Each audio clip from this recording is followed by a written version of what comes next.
Welcome back to the RunBuggy Rundown. You know, today's deep dive is tackling something that is just massively stressful for so many of you out there. Oh, yeah, the military relocation or PCS. Exactly. Permanent change of station. I mean, imagine getting a sudden deployment order.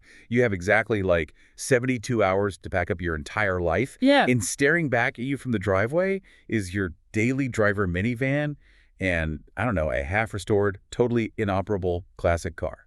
Right, and that is exactly the moment the logistical nightmare truly begins. Because moving boxes is one thing, but moving a diverse, heavy fleet of vehicles under a super tight military deadline, well, it exposes every single structural flaw in the traditional auto transport industry. Oh, for sure. If you've been through a PCS, you already know that panic. Yeah. But what we're looking at today isn't just that moving is hard. We're really dissecting why the legacy shipping industry completely fractures when you ask them to move anything other than a standard family sedan. Yeah, and the root of the problem is something we can call the average car trap. So traditional auto shippers, they operate on these highly rigid, generic pricing and routing models. Meaning they're basically a one-size-fits-all operation. Pretty much. They build their physical trailers, their fuel budgets, and their schedules around the dimensions of a run-of-the-mill four-door car. Okay, wait, let's unpack this for a second. Isn't a vehicle just a vehicle? Like, why do companies suddenly hesitate or hit families with these steep upcharges just because it's a truck or a motorcycle? Well, it's purely structural. Larger vehicles physically displace the slots for other cars on a standard multi-car carrier, so that immediately throws off their profit margins. Ah, right. They're literally losing space they could sell to someone else. Exactly. Plus, they burn more fuel dragging that extra weight. And for Oh. an inoperable car, you suddenly need specialized equipment. You need winches, cranes, and operators trained to load dead weight without damaging it. It really reminds me of a public transit system, right? Like the legacy shippers operate like a city bus route. They have fixed vehicles, fixed routes, and fixed dimensions. Yeah, that makes sense. And if you try to hail that bus and ask the driver to, like, load a grand piano, they're going to reject you because the infrastructure simply wasn't built for custom dynamic cargo. That's a perfect way to look at it. And the rigidity of that bus route model is exactly why sudden changes, like shifted deployment orders, result in severe financial penalties or even stranded vehicles. If you miss your slot on the bus, you're out of luck. Right, which naturally creates a vacuum for a completely different economic model.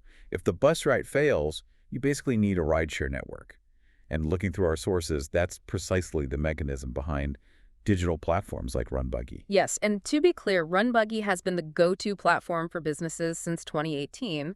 But for individuals, going through a move like this, they use the consumer platform, RunBuggy One. They aren't buying a bigger fleet of buses.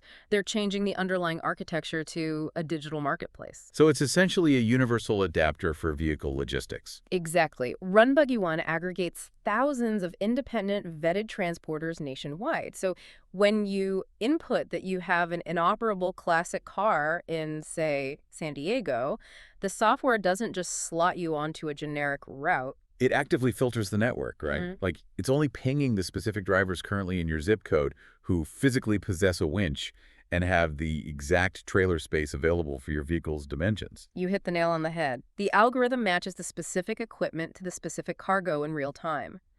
By utilizing a fluid network of independent carriers rather than a static corporate-owned fleet, the platform can absorb the friction of diverse vehicles without those steep punitive upcharges. And I love that with RunBuggy One, the price you see is the price you pay. Oh, absolutely. There's just a small nominal deposit collected at booking as an anti-fraud measure, and then the remaining balance is due at delivery. Which is such a relief. And from a scheduling perspective, that elasticity is crucial when military orders suddenly change, because the marketplace is constantly moving. If your pickup date shifts by 2 weeks, you aren't breaking a rigid contract with a single driver. Right, the system just rematches your cargo with a different transporter whose schedule aligns with your new timeline. It replaces a static physical constraint with dynamic digital routing. Exactly. You completely bypass the manual haggling, the opaque quotes, and the delays because the marketplace economics do the heavy lifting of finding the right fit. It naturally accommodates those shifting timelines. It's just a fundamental shift from forcing your life to fit an outdated shipping schedule to making the logistics network flex around your reality. It really is. The vehicle you own and the military orders you receive shouldn't prevent you from getting reliable moving help. Platforms like RunBuggy One are built specifically to handle both. Definitely. And that leaves me with a broader, kind of provocative thought for you to think about.